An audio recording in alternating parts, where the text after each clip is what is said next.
Comecei a aprender a tocar com 13 anos de idade, né? Comecei tocando um violão. Aos 15 anos comecei a tocar guitarra mesmo. E aí passei um tempo é boa, né? Uns 4 anos como guitarrista mesmo de rock, heavy metal, né?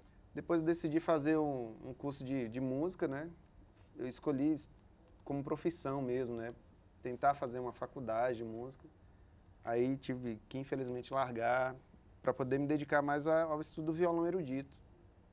Então aí eu deixei de tocar guitarra por muitos anos. Comecei a trabalhar com essa coisa da música brasileira, porque a música brasileira está praticamente... o instrumento da música brasileira é o violão, né? E nós temos uma escola aqui no Brasil de excelentes violonistas, né? Dos melhores do mundo mesmo, assim, sempre, né? Teve essa coisa da cultura do violão aqui no Brasil, né?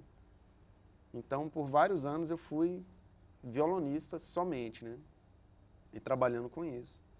E aí, de um tempo pra cá, começou a rolar de novo essa paixão pela guitarra.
comecei a tocar bateria para formar uma banda de rock com os amigos.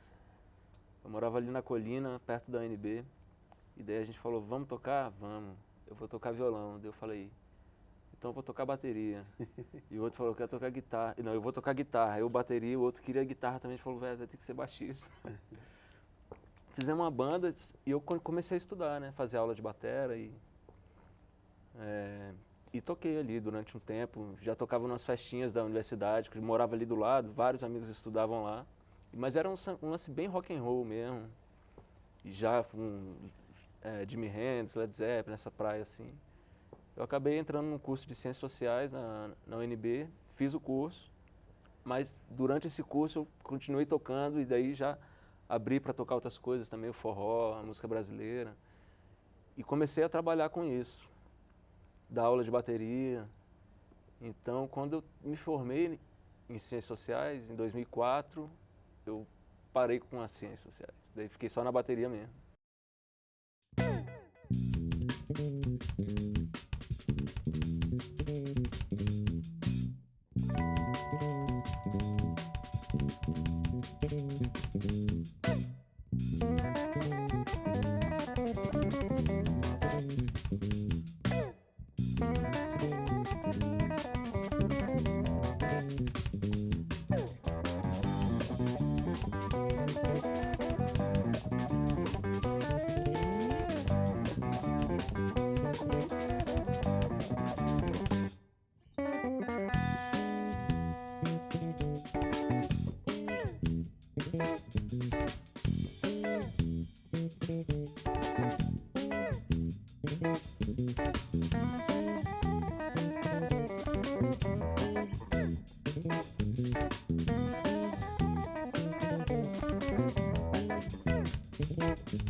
Comecei a tocar violão,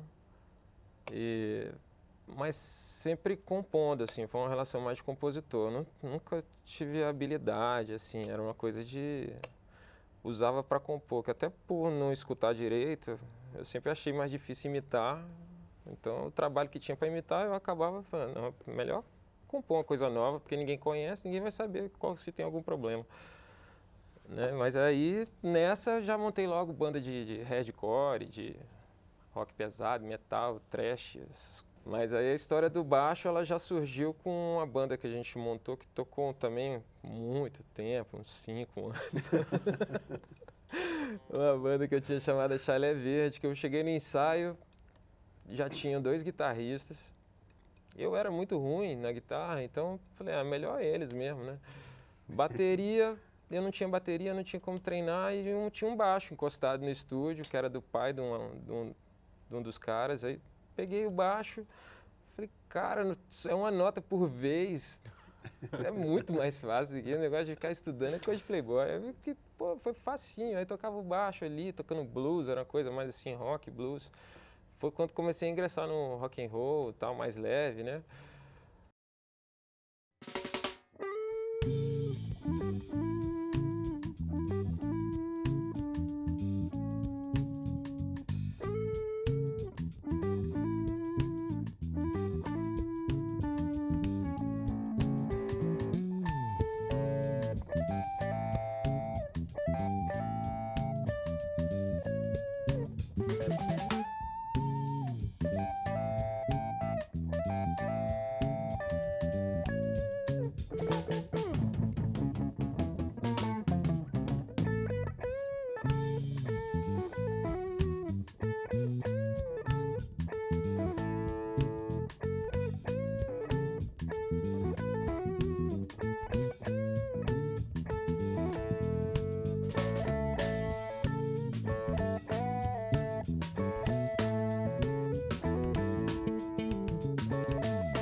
Eu e Vavá, a gente se conhece já tem um tempo, porque nós já tivemos a oportunidade de trabalhar juntos. O Vavá já foi do Marambaia, né?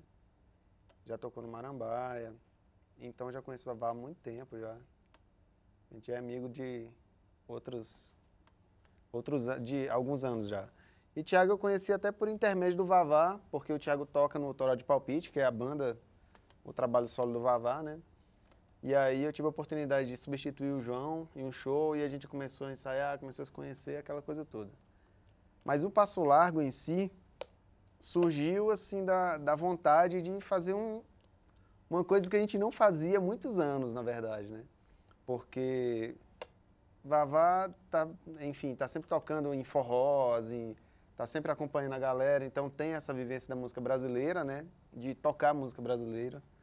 Thiago também toca na Salve, que é a banda aqui de Brasília que toca bastante, tem esse repertório também voltado para o brasileiro, né, para música brasileira, para o pop, aquela coisa toda. E eu, de minha parte, sempre trabalhando principalmente com música instrumental brasileira, né? Ou seja, sempre no samba, no choro, no baião, aquela coisa toda. Só que a origem de nós três aqui, né? Nós aprendemos a tocar tocando uma coisa mais rock and roll, uma coisa mais com essa pegada rock, né?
a ideia inicial era Se divertir se ao divertir. máximo possível. É.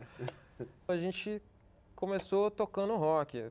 Rock é até muito gentil, né? Eu tocava guitarra com distorção e berrava, do máximo que eu conseguia. Tocava em bandas com nomes assim maravilhosos, tipo Pão com Ovo, Secreção Mucosa, umas coisas assim, né? Cotonete do Diabo. O Thiago também sempre se envolveu nessa pisada. O Marquinho acho que também começou tocando heavy metal, esses negócios assim. E aí de repente os caras crescem, né? E resolve tocar jazz, né? Então, aí eu falei, não, vamos fazer um negócio que você ainda gosta disso? Pô, gosto, eu também. Então vamos fazer esse negócio? Vamos. E deu super certo. Eu acho que por isso que sai tão rápido. Já chega, todo mundo tá afim mesmo de fazer aquele negócio, gosta de som pesado. E tem pouca oportunidade de tocar, né? Porque a gente se envolve na música brasileira instrumental.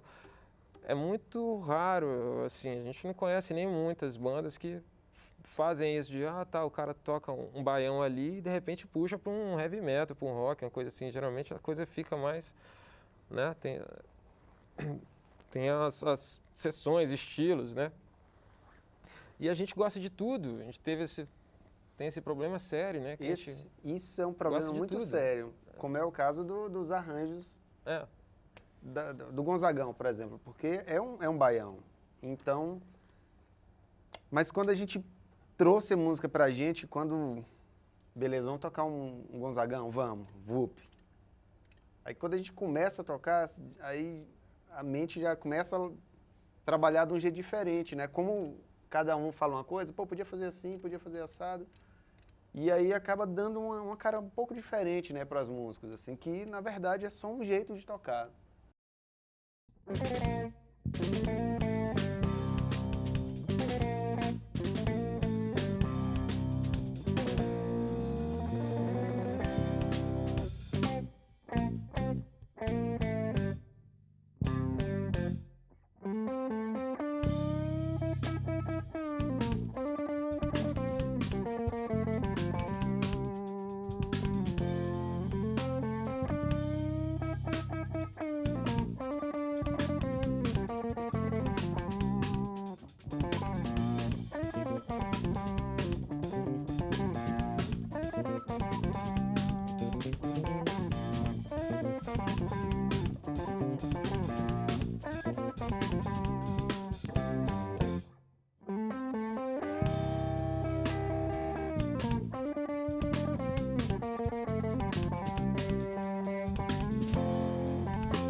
Então, quando rolou essa ideia, aí acho que eu cheguei a falar com o Vavá, né? Tipo, bicho, vamos montar um projeto mas com outra pegada, assim, uma música instrumental diferente, assim, tentar fazer uma coisa diferente, para sair um pouquinho, nada contra o jazz, né? Mas nós não somos jazzistas, assim, de raiz. A gente gosta de improvisar e se atreve mesmo e vamos tocar jazz, vamos.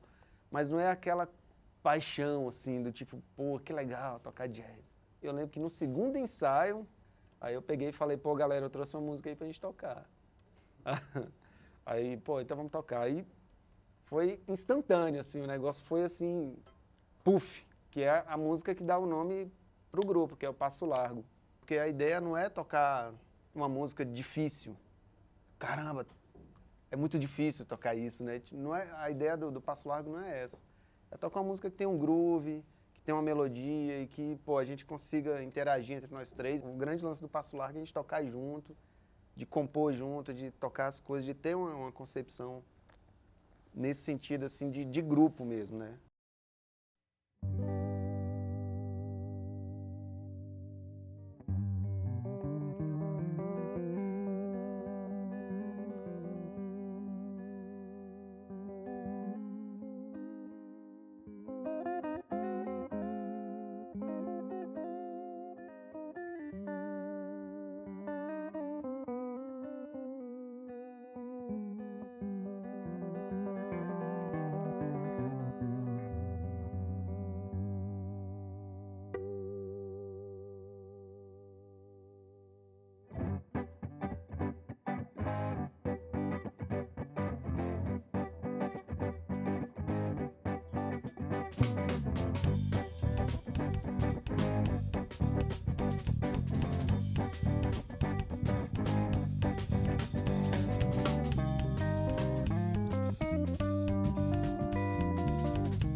Com esse advento de internet, vídeos e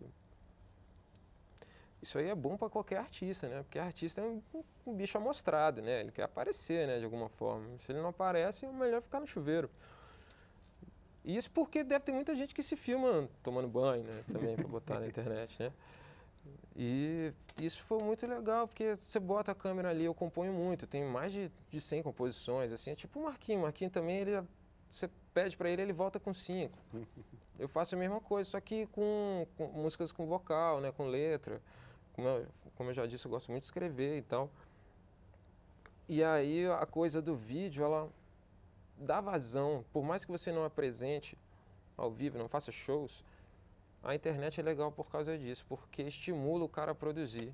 Nem que ele mostre só para a mãe, que só a mãe dele tem acesso à senha do YouTube dele lá, sei lá, de alguma forma. E não é o caso, né? Porque você bota na internet, no dia seguinte já tem um monte de gente já viu, já espalhou, se gostou, se achou horrível, espalha também. Isso é que é legal, né? Não precisa nem gostar para o negócio dar certo. E com o Passo Largo a gente também está brincando muito com isso, né? A gente compõe uma música, logo já grava o áudio de uma forma interessante e o vídeo a gente está sempre viajando na fotografia, bota a câmera lá de um jeito legal e por mais simples que seja, fica atrativo, fica interessante. É um então, registro. Só né? agrega, né? É um registro, né? Está registrado. É um registro e acaba sendo mais que um registro, porque ela, por causa disso, de alguma maneira ela fica interessante quando a música é interessante, né? E na verdade, porque hoje em dia também a música, só a música, ela já é pequena, né? Porque a gente é muito multimídia, a gente quer ver, quer sentir, se desse para sair um saborzinho, um aroma assim na hora, né, que você bota o play, isso é ótimo, daqui a pouco vai ser assim, com certeza.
Fala um pouquinho do seu vídeo campeão de acessos na internet.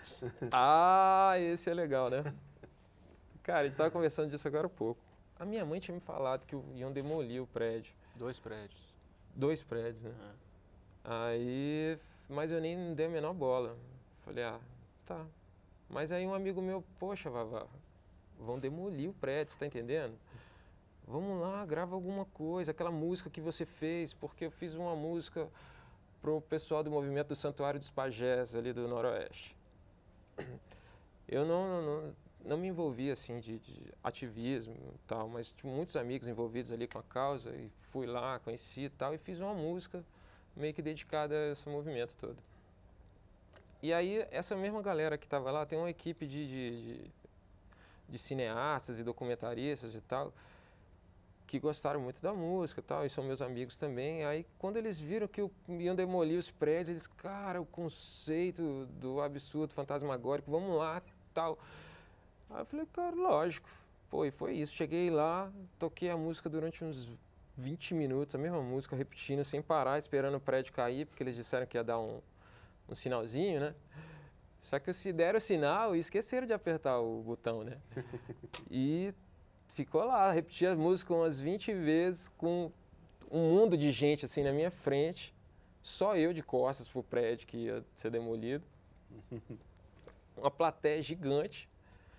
E teve até uma coisa engraçada que eles colocaram assim, restringiram a área para o público e depois eles ampliaram a restrição.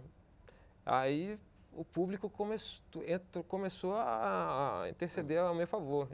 Não, deixa o cara aí, ele está tocando há tanto tempo aí, vocês vão querer agora afastar ele. Todo mundo já tinha coordenado as câmeras e tal, tinha uns 5 câmeras, uma coisa assim, né? Produção da Madonna, e eu lá tocando e a galera esperando o prédio cair. E por alguns instantes eu achei até que eles estavam olhando para mim, sabe? E foi isso, aí até que o prédio caiu, aí, bom, como eu sou surdo, foi fácil ignorar, caiu atrás de mim e tal, no final foi todo mundo aplaudindo, aquela coisa, foi uma diversão, né?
nós temos planos de fazer videoclipes de algumas músicas nossas, com o material que nós temos já gravado, né? Que no caso são as músicas que estão no CD, escolher ali 2 ou 3 músicas e fazer um videoclipe para isso, não com o objetivo de vender o videoclipe, vender um DVD com esse videoclipe, mas de botar na internet, de tentar propagar isso de alguma forma. Então, na verdade, o material de áudio do CD, ele vai servir para isso também, além de servir, é lógico, como um cartão de visita, é claro, porque a banda é recém-nascida ainda, a banda tem 1 ano, né? Não tem nem 1 ano ainda. Então, não é desprezado o trabalho assim da produção do CD. Para escolher, por exemplo, as primeiras músicas do disco, a gente pensando, cara, a gente tem que saber quais são as primeiras 3 que a gente quer que as pessoas ouçam, porque é difícil você pegar um disco que você não conhece.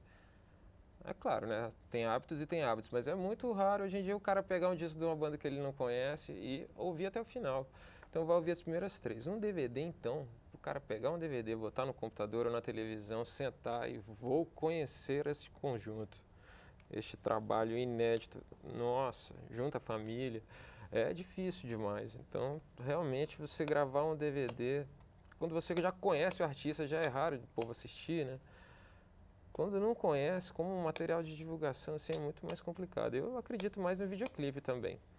E no nosso caso, soaria super original também, porque é muito mais raro você ver videoclipes de banda de música instrumental.